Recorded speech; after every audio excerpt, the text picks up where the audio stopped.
I hope everybody enjoyed my football vlog that was released yesterday. Thailand v Vietnam in the final. If you haven't seen it yet, it'll be in one of them corners up there. It was quite a night. So in today's vlog, we're actually going to do a vlog that I've not yet done before. I'm actually going to do a comparison vlog.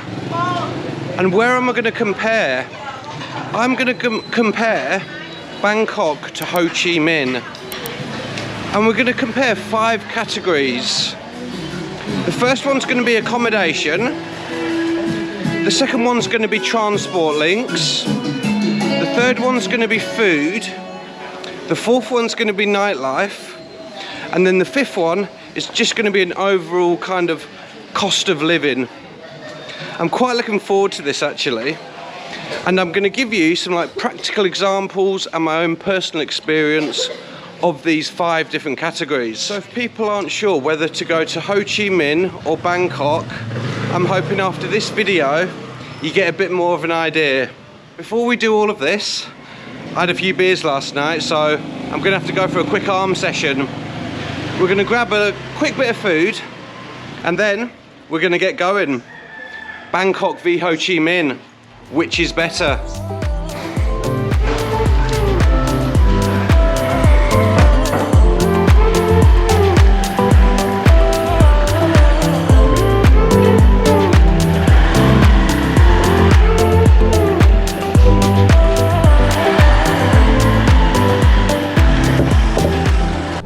Bad news.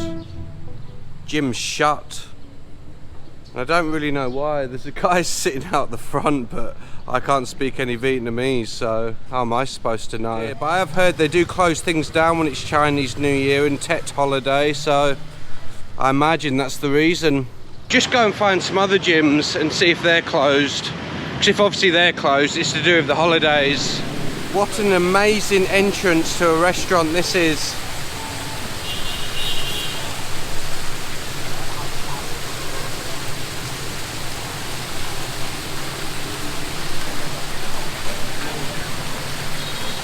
Yes, Founders Gym, single entry, 30,000 Vietnamese dong, absolute bargain.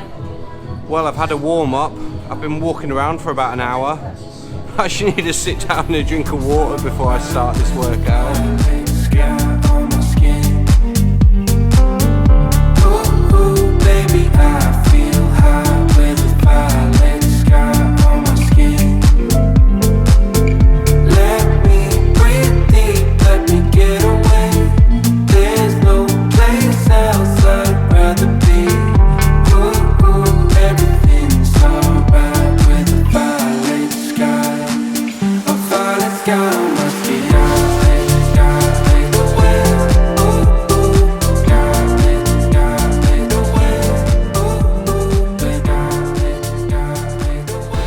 Not the best gym session I've ever had, but I got it done.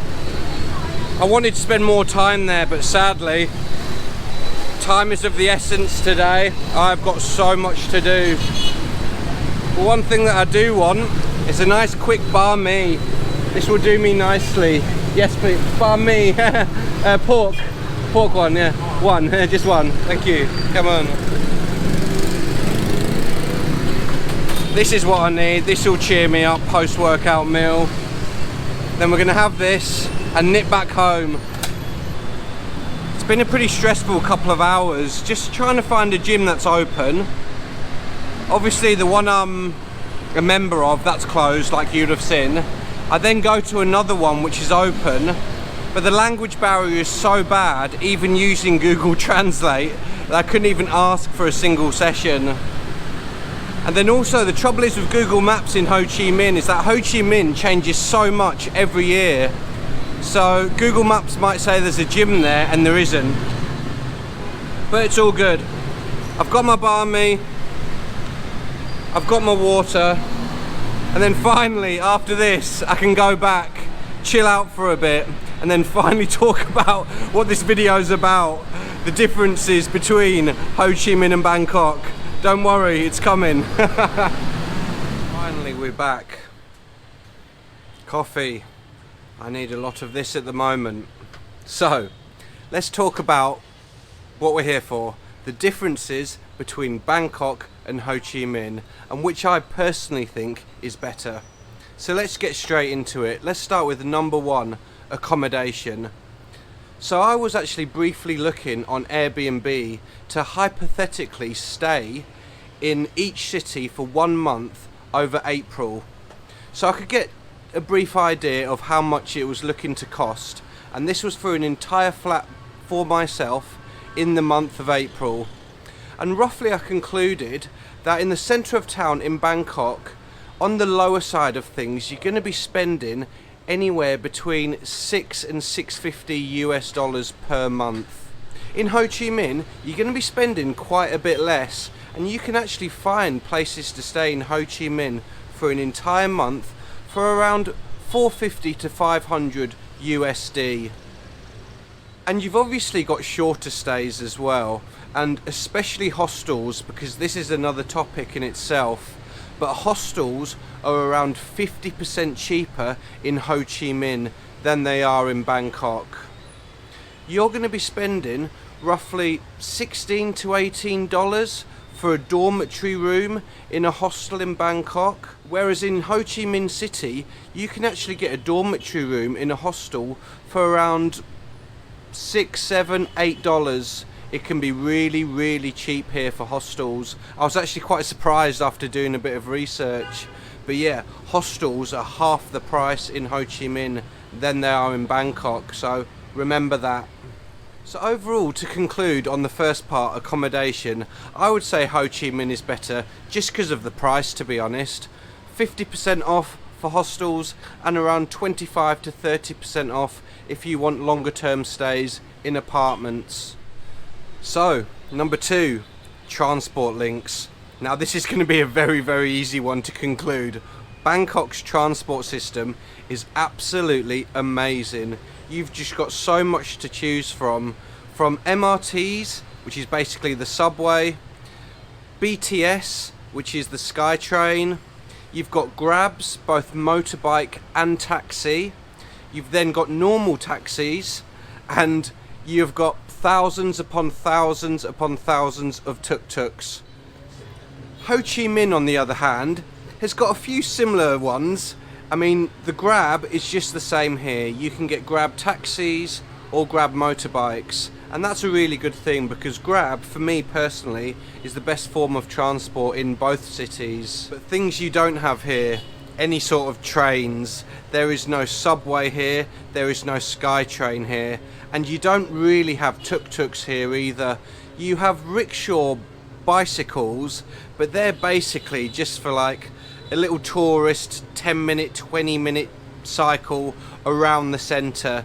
They're not really like tuk-tuks in Bangkok where you can go kilometres and kilometres on them. There is news coming that apparently Ho Chi Minh is going to open its first metro line at the end of this year. Now, you've got to be a little bit skeptical about this because they've been building this metro line since 2012. So when they say it's going to come at the end of the year, that might be a little bit of propaganda in that to make sure they get a few more tourists in.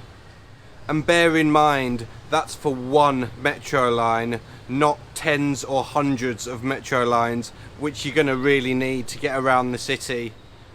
So realistically, for Ho Chi Minh to get a fully functioning metro system in the whole of the city, I think we're looking at decades rather than years. But when it does come, it will be absolutely amazing for Ho Chi Minh. So, number three, a very subjective subject, and that's food.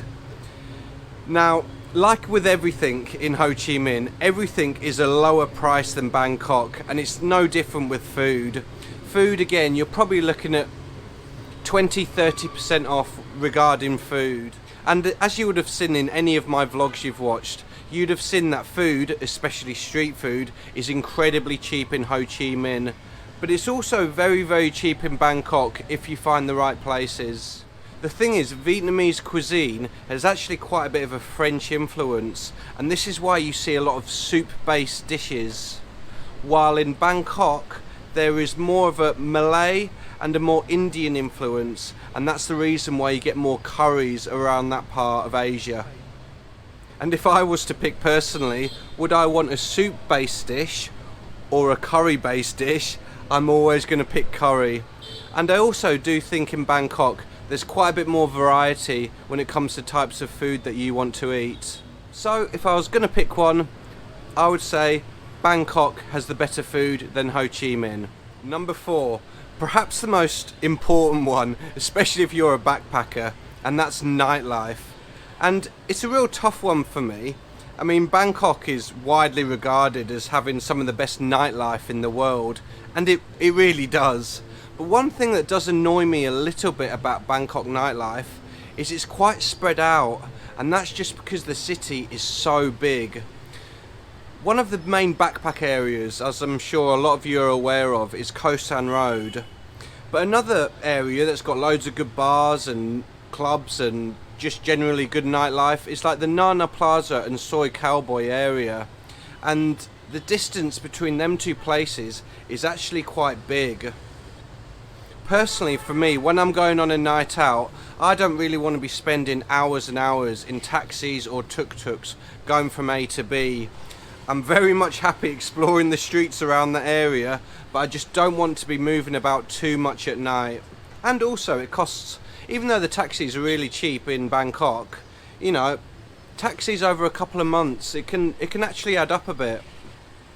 And you do not have to worry about this one bit in Ho Chi Minh, because as you would have seen in my previous videos, there's only one place backpackers hang around, and that's around the Bu Vien area of District 1. And I quite like that, to be honest. So even though it's more concentrated, it means that everyone's there. So you can just walk or get a taxi to that place and you can just spend all night there. Overall, I would say Bangkok has the better nightlife. There's just more variety, more areas and more pockets of the city to go out in. But one thing I would say is that Ho Chi Minh's only been open for a couple of months. When I was here 4 years previously, the nightlife here was actually a lot better than it is now. So who knows, in 12 months time, hopefully I'll be back here, the nightlife I think might really pick up by then. It's still fairly quiet here, there's not a whole lot of tourism. And one huge demographic that has completely left Ho Chi Minh that no one really talks about is teachers. Obviously schools have been shut down for the last year or two, and when I was here 3 or 4 years ago, all the people that I used to go out and meet in bars, etc., it seemed like virtually all of them taught English here as a foreign language. So as they all start to come back to the country as well, I think you're going to really see Ho Chi Minh City kind of get back to where it was in the next 6 months to a year. And number 5, and it's kind of a general subject here, but it's just the overall kind of cost of living. And if you've seen any part of this video, you'll guess that Ho Chi Minh wins cost of living by quite a way. I mean, hostels 50% off, rent in apartments 30% off, food 30% off, alcohol 30% off, and they're the things that all backpackers care about. So cost of living overall, I would definitely say Ho Chi Minh wins over Bangkok by quite a way. And that also brings me on to the conclusion, where do I think is better, Bangkok or Ho Chi Minh? And what I would say is it really depends on your budget. If you've got a kind of a tight budget, say of around $1,500 per month, and you're quite strict with that, I would pick Ho Chi Minh City. If you've got coming up to $2,000 for the month, you've possibly got a side income or a little bit of income coming in while you're in that country or city, I would then choose Bangkok. So $1,500 per month, Ho Chi Minh. Anything above that, going into $2,000 or more, I would pick Bangkok. Just a couple of little side notes before we end this video, because I think they're quite important. Number 1, pollution and kind of overall cleanliness. Bangkok actually wins that by quite a long way. There is a lot of pollution in Ho Chi Minh, both air and street. As you can almost see behind me, There's just a smog. There is no such thing as a sunset in Ho Chi Minh. The street pollution is quite bad in Ho Chi Minh as well. If you're a bit squeamish and don't really like a bit of rubbish in the street and the odd rats running about, Ho Chi Minh might not be the place for you. And you don't really get that as much in Bangkok. Bangkok is incredibly clean. And the last side note, safety. And this is a good one because they're both even, I would say. These two cities are incredibly safe. And I know I'm quite a big white male, but I'm very, very confident of walking at 5 AM in any street, in any part of the city. I think they are both incredibly safe. Yes, it might be different if you're a female, but in my personal experience, I've had absolutely no trouble in either city. Thanks to everybody who watched my video. Bit of a different one, this one, but I have wanted to do a comparison kind of video for a while, and I thought, what better way than to compare two of the recent cities that I've travelled to. And I hope it kind of gives you a bit of an idea. It's for people who are not sure which city to go to, but to be honest, I just say, come to both. And if you find one's better than the other significantly, let me know. All the best to everyone, and I'll see you on the next episode.